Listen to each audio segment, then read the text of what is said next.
बाप की याद को समझते हैं। बाप को कैसे याद किया जाता है? बाप की याद के लिए पहला स्टेप है विवेक बुद्धि जागृत होना। ये केवल ज्ञान की मनन से होगा। ज्ञान की मनन भी योग है। सुषुप्ति या स्वप्न से अच्छा ज्ञान की मनन। विवेक बुद्धि के बिना बाप की याद नहीं हो सकता, अर्थात देह बुद्धि से बाप की याद असंभव है। दूसरा स्टेप है साकार चित्र को याद में रखना है। एक ही वाक्य में साकार चित्र को बुद्धि में देखना है और बुद्धि से ज्ञान की मनन करते रहना है। यही योग है।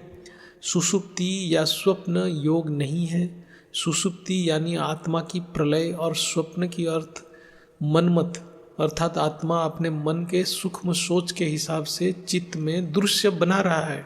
आध्यात्मिक ज्ञान मार्ग में सुषुप्ति या स्वप्न की कोई महत्व नहीं है। बाप की याद में डबल कमाई होता है।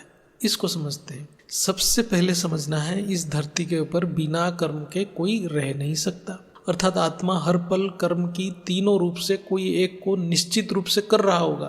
पहला है संकल्प, दूसरा है वाणी, तीसरा है इंद्रियों से कर्म करना, अर्थात वो संकल्प से कर्म कर रहा है या वाणी से कर्म कर रहा है या इंद्रियों से, स्थूल इंद्रियों से कर्म कर रहा है। यदि आत्मा बाप की याद में कर्म कर रहा है तो उसका कर्म श्रेष्ठ होगा, अर्थात आत्मा में जो संकल्प उत्पन्न हो रहा है वो विश्व कल्याणकारी होगा। यदि